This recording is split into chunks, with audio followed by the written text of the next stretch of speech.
Give a group of strangers a survival challenge, and the narcissist will often become the leader within minutes. They speak first, sound certain, take control of the discussion, and convince everyone that confidence must mean competence. But when experts score the final survival plan, the narcissist-led groups perform no better.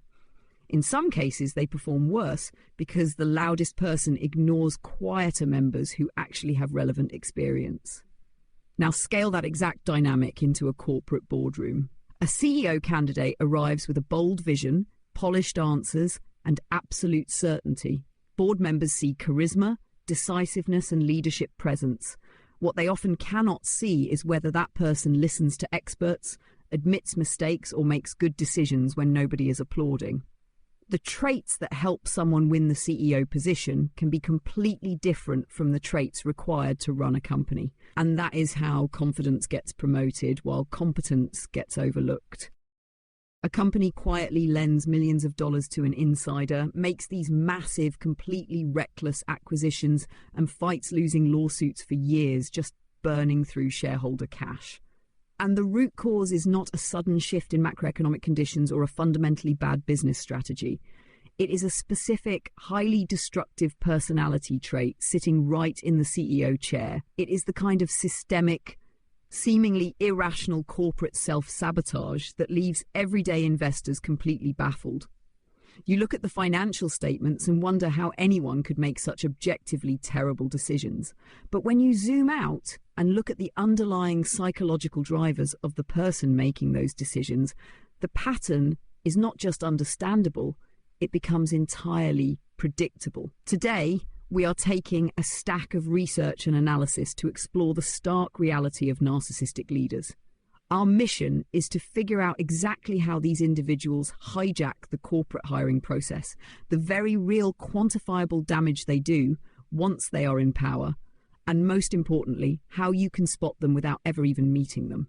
Because this is not just some abstract psychological profile. This is about understanding the hidden forces that drive the corporate world. It is about equipping you with a completely new lens to view every leader, every manager, and every executive you encounter in your own career. And definitely stick around, because a bit later we are going to reveal a truly bizarre corporate anomaly.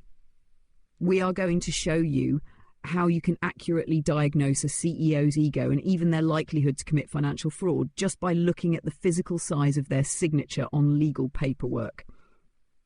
It sounds like a party trick, but the statistical data behind that specific behavioral trace is remarkably robust. So let us get right into the mechanics of this. Before we look at the corporate destruction they cause, we have to understand how these individuals managed to get the keys to the castle in the first place.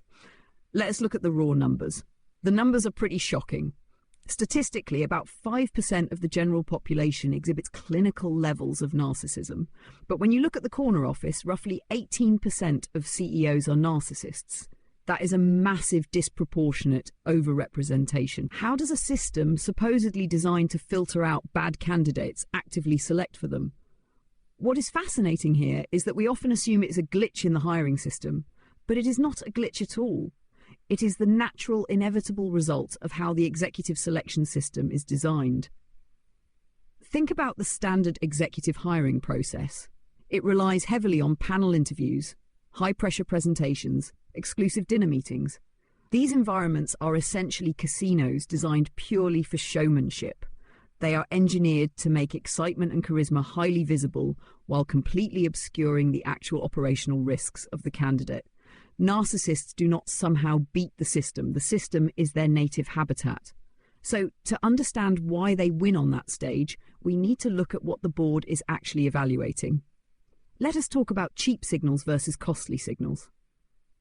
That is a concept borrowed straight from evolutionary biology. A cheap signal is a behavior that is incredibly easy to produce but very hard to verify in the moment, like projecting extreme confidence, talking about a bold, disruptive vision, using decisive and expansive body language. These cost absolutely nothing to fake. A costly signal, on the other hand, requires actual sacrifice, vulnerability, or undeniable proof of competence. So a costly signal would be something like a candidate willingly admitting a past strategic mistake in excruciating detail, or explaining a time they completely failed and had to let someone else take the reins. That takes genuine competence and deep psychological security to admit. But board members and hiring committees are under immense pressure to find a savior for the company, so they are often dazzled by the cheap signals, and they conflate charisma and grandiosity with actual leadership ability and operational competence. Let me put this in perspective. Interviewing a CEO this way is like picking an airline pilot based on how cool their aviator sunglasses are, instead of actually checking their flight hours in a simulator. We are testing for the exact wrong thing. We are practically begging to be fooled. And if we connect this to the bigger picture of cybersecurity, it is very similar to malware engineering. Think of the standard hiring process, the reference checks, the psychometric tests, the structured panel interviews. These are just basic signature scans like old antivirus software. They look for known, easily recognizable traits. But a highly manipulative candidate is like a zero-day exploit. They easily adapt to beat a basic signature scan. In fact, many standard leadership assessments were originally validated based on the exact extroverted dominant traits that narcissists naturally perform best. So standard interviews are like antivirus software from 2005. The test is fundamentally rigged in their favor. How do you actually catch them then? If the interview is just a stage, you do not use a signature scan. You need a sandbox. In software engineering, a sandbox is an unscripted, contained environment where you let an unknown program run and simply observe its behavior to see if it tries to corrupt the system. So, how does that translate to hiring? In executive hiring, that means putting the candidate in a real stake situation with real dissent, and crucially, giving them no audience to perform for, because when they are not on stage, their true behavior emerges. But boards do not do that. Unfortunately, instead of building sandboxes, boards get completely taken in. The research actually shows that narcissistic candidates treat selection committees a lot like cult recruits. Now, that sounds incredibly dramatic. We are talking about highly educated, wealthy Fortune 500 board members, not naive teenagers looking for belonging. How does a candidate actually manipulate a room full of seasoned corporate veterans like that? It works precisely because those veterans have egos of their own. Cults do not try to convert a whole skeptical crowd at once. They isolate people. A narcissistic candidate uses the exact same tactic. They will not try to dominate the entire board in one room. Instead, they will take board members out to private dinners one by one, divide and conquer. During those isolated meetings, they will flatter each member's specific pet theories about the business. They create little shared secrets, complain about the same industry rivals, and build an us versus them complicity. By the time the formal vote happens in the boardroom, the decision has already been made. Emotionally, they have not won a debate. They have won them over individually through tailored flattery. That makes sense mechanically, but it is deeply unsettling. It reminds me of that fascinating anecdote from the data about the desert island survival task, the classic psychological team-building exercise. Researchers took groups of strangers and gave them a hypothetical scenario. Your plane just crashed on a deserted island. You have a list of random items like a mirror, a compass, extra water. What do you prioritize to survive? And without fail, the highly narcissistic individuals in the groups easily convinced everyone else to elect them as the leader. They talked the loudest, they projected the most confidence, they took charge of the whiteboard. Typical cheap signals. But here is the critical part. The researchers then scored the group's actual survival plans against the rigorous rubrics used by expert army survival instructors. And the groups led by the narcissist performed absolutely no better than anyone else's. In fact, they often prioritized the wrong items because the leader would not listen to quieter group members who actually had outdoor experience. Their actual competence was completely average. They were just better at claiming they were the best, which perfectly illustrates the core problem of the cheap signal. The trait that wins you the leadership contest is entirely detached from the trait that makes you actually good at the job. Now let us follow that logic. The board buys the charisma. They hire the zero-day exploit. But eventually the honeymoon phase has to end. You cannot fake a quarterly earnings report forever. What happens when the reality of the business sets in? Well, the illusion starts to crack remarkably fast. Psychological studies show that in closed group settings, the charm of a highly narcissistic individual tends to wear off after about 7 weeks. 7 weeks. That is it. That initial perception of them being a capable, engaging visionary flips, and the people working closest to them start to see the arrogance, the credit stealing, and the hostility. But by that point, the ink on the CEO's multi-million-dollar contract is already dry, and that is when the corporate destruction really begins. Let us look at the performance paradox, because the numbers here are staggering. You would assume with all that relentless confidence and risk-taking that they would at least drive some aggressive growth. But the reality is the exact opposite. The data shows that narcissistic CEOs actually generate significantly lower stock returns. We are talking a median annualized return of 4% compared to 27% for non-narcissistic CEOs. That is a massive structural gap in value creation. It is catastrophic for a long-term investor, and relative to the broader market, they underperform the S&P 500 by 12% annually, while the non-narcissists actually beat the market by 11%. Numbers do not lie. But here is a massive contradiction in the data. If they are actively bleeding value and tanking stock prices, why do these exact same CEOs often oversee companies with exceptionally high ESG scores? It's wild that they champion those environmental, social, and governance metrics. Usually legitimate ESG requires rigorous audits and real capital investment. Are they actually building sustainable supply chains? Or is this just sophisticated greenwashing to feed their ego? This raises a vital question about their core motivation. The short answer is no. It is absolutely not empathy for the environment or the community. It is applause. A narcissist is primarily driven by an insatiable need for external validation.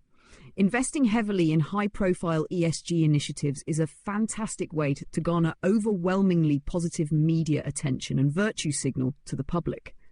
They get to look like heroes. They do not necessarily care about the actual environmental outcomes or the social equity. They care about being seen as a visionary savior on the cover of a business magazine. It is corporate window dressing entirely funded by shareholder capital. So they are effectively buying personal public relations with company money while the actual core business suffers. And the way the core business suffers is often deeply hidden through something called non-business related party transactions. That sounds like an intentionally dry accounting term designed to hide something highly suspicious. That is precisely what it is. To be fair, a related party transaction is not universally bad. Sometimes a company buys supplies from a vendor they have a pre-existing relationship with to save money or time.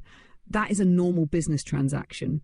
But non-business transactions are things like the company quietly extending a massive unsecured loan to a board director, or paying exorbitant consulting fees to an executive's family member, or buying a corporate jet from a company the CEO privately owns. It is self-dealing, plain and simple. Moving the company's money into their own pockets or the pockets of their allies. But how does that impact the broader company? How does extending a loan to a director actually tank a massive company's overall market value? Because the market is not stupid. The data reveals that narcissistic CEOs pursue these shady inside deals aggressively. And when institutional investors and analysts look at the filings and see capital being allocated to insiders instead of being invested in research and development or operational growth, they immediately discount the future cash flows of the entire company. The market catches on. Damage is quantifiable for a company engaging in these transactions. Under a narcissistic leader, the return on assets drops by roughly 5%, and the firm's overall market value, measured by a metric called Tobin's Q, which essentially compares a company's market value to the replacement cost of its assets, plummets by about 26%. 26%. The market sees the self-dealing, loses confidence, and the valuation collapses. I want to slow down for a second because my absolute favorite detail in all the data is the insider trading irony. It is just too perfect. So we know these CEOs feel entitled to the company's wealth, The records show that they engage in opportunistic insider trading, meaning they trade their own company stock based on knowledge the public does not have. 49% more intensely than normal CEOs. They are absolutely rigging the game. But here is the twist. Their trades are actually less profitable than the trades made by normal executives, which is almost hard to comprehend structurally. How do you cheat with access to perfect information and still manage to lose? Why do they lose when they have the answers to the test? Because their arrogance ruins their analysis. They are so wildly overconfident in their own genius that they misinterpret the very inside information they are hoarding. If they see a slight dip in sales, a normal executive might sell some stock to hedge their risk. A narcissistic CEO looks at that same dip and thinks, I am brilliant, I will easily turn this around next quarter. So they hold or even buy more. They are structurally incapable of believing they could fail, so they misprice the risk of their own company. Let us follow that thread. If they are losing 12% against the S&P, tanking their market value with self-dealing, and getting caught in bad insider trades, surely the shareholders or regulators step in. Does this unchecked behaviour eventually spill over into the courtroom? Inevitably. The analysis of corporate legal records shows that firms led by narcissistic CEOs get sued far more often than their peers. And when they do get sued, the lawsuits drag on for significantly longer periods of time, racking up millions in legal fees. But are they the instigators here, or are they just massive targets? You could argue that because they are high-profile, loud personalities, plaintiff lawyers just see them as deep pockets and go after them unfairly. While high-profile companies do attract lawsuits, the data points to the CEOs actively picking these fights. It all comes back to a fundamentally broken risk calculus. A healthy executive weighs the potential rewards of an action against the potential risks.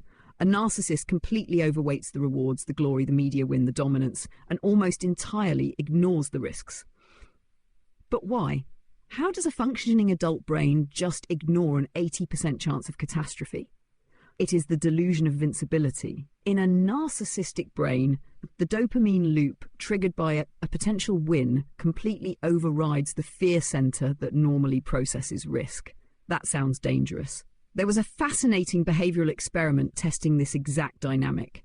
Participants acting as CEOs were given a scenario where launching a new product might trigger a devastating intellectual property lawsuit.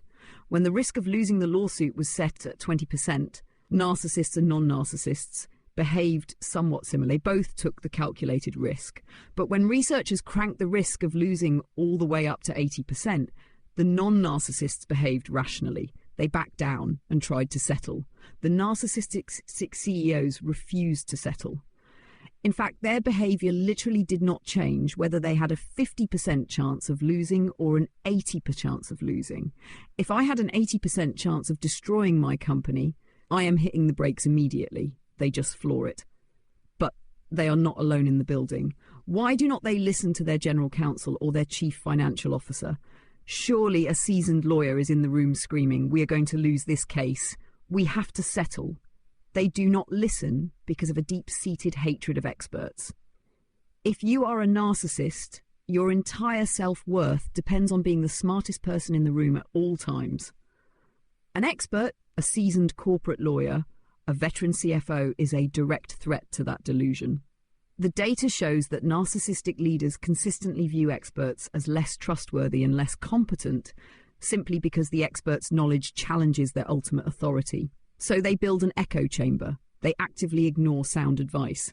And if an expert pushes back too hard, the CEO responds with hostility or simply fires them. They systematically drive away anyone who might protect the company from their worst impulses. That is incredible. And what is truly tragic about this psychological profile is that the isolation eventually catches up with them. Research delving into the private emotional states of these CEOs found that they do not actually fake their emotions effortlessly all the time. No, they engage in extreme surface acting, putting on an exhausting mask of supreme confidence while hiding deep stress. And they do this specifically when they feel profoundly lonely at the top of a company they have purged of all honest advisors. That loneliness is immense. So they build this fortress, purge the honest advisors, and charm the board. If we cannot trust the interview process, and we obviously cannot, hand them a clinical psychology questionnaire and ask, on a scale of 1 to 10, how much do you believe you are a god? They would lie anyway. How do we spot the invisible threat before it is too late? You have to look for the unobtrusive measures. You have to look at the physical traces they leave behind in their environment when they think no one is evaluating them. Let us look at some of these telltale signs because they are fascinating. I will start with a classic, the photo. If you want to know who you are dealing with, grab the company's annual report. Does the CEO's photo take up an entire full-page spread? Are they positioned dynamically, looking off into the middle distance? Like a lone conqueror completely separated from their executive team, it is a huge red flag. The data shows a direct correlation between the sheer prominence of that photograph and the CEO's clinical level of narcissism. Then there are the pronouns. If you listen to the transcripts of quarterly earnings calls, pay close attention to the Q&A sessions with analysts. When things are going well, or even when they are just explaining a basic strategy, count how often the CEO says I versus how often they say we. The more they use the first-person singular pronoun to describe corporate achievements, the higher their narcissism score. They literally lack the linguistic capacity to share the credit with their team. Now, I want to close the loop on the anomaly I promised earlier. The signature. Researchers actually analysed the physical size of the CEO's signature on official Securities and Exchange Commission filings. They measured the area of the signature box and divided it by the number of letters in the person's name to standardise it. And the correlation they found is staggering. The physical size of the signature directly correlates not just with their narcissism, but with their likelihood to misreport corporate earnings. The bigger the signature, the bigger the ego, and the looser they play with the accounting rules. The arrogance is literally written in ink on the federal filings. That is an incredible quantifiable metric. Another highly reliable indicator you can find in the public filings is the pay gap. Narcissistic CEOs ensure they are paid significantly more than their industry peers. On average, about 33% more. But what is really telling and counterintuitive is the gap between the CEO and the number 2 executive at the firm. In firms run by narcissists, the number 2 executive is also significantly overpaid compared to industry standards. Why overpay the deputy? Would not a true narcissist want to hoard all the available cash and stock options for themselves to prove their superiority? It is essentially a bribe. That number 2 executive is not being compensated for superior operational performance. They are being overpaid to be a loyal admiration supplier. The CEO needs that echo chamber we talked about. They need a trusted lieutenant who will never challenge them, who will constantly validate their genius, and who will act as a buffer against the rest of the company. They use shareholder funds to buy that absolute loyalty. So they use company money to build a personal royal court rather than a functional executive team. There has to be a structural defense against this. We cannot just be helpless as they siphon out value. What is the antidote? There is an antidote, and it comes down entirely to corporate governance. A strong, genuinely independent board of directors. The analysis shows that when a company has a board with a high percentage of independent directors, meaning directors who do not have personal financial ties to the CEO, directors who are not overpaid themselves, and directors who are not stretched too thin across a dozen other corporate boards, the damage of a narcissistic CEO is almost entirely erased. The 12% drop, the lawsuits, all of it. Because a strong board acts as a rigid containment vessel. They actively monitor the related party transactions and block the shady loans. They push back on the reckless lawsuits and forced settlements. They actually do their job. Most importantly, they demand actual operational performance, rather than being swayed by cheap signals and ESG window dressing. Conversely, if the board is weak, or if the directors are overpaid, which essentially makes them complicit in the grift, the negative effects of the CEO's narcissism run rampant and destroy the firm. To wrap this all up and connect it back to you, whether you are voting your proxy shares for a corporate board, investing your life savings in a stock, or just trying to hire a new manager at your own workplace, you have to actively train yourself to ignore the cheap signals. Do not be seduced by the casino audition. Charisma is not competence. Look for the sandboxes. Put candidates in unscripted environments where they have to interact with real dissent and solve actual problems. Look for the costly signals. The people who can freely and openly admit when they were wrong, who naturally share the credit using we instead of I, and who do not need their signature to take up half a page on a legal document. And it is worth grounding ourselves in reality here. It is not all doom and gloom in the corporate world. We have spent a lot of time on the worst offenders, but the vast majority of CEOs are not like this. Over 80% of them do not exhibit these clinical traits. The majority are highly conscientious, agreeable, emotionally stable individuals who rely on experts and are genuinely trying to build sustainable businesses.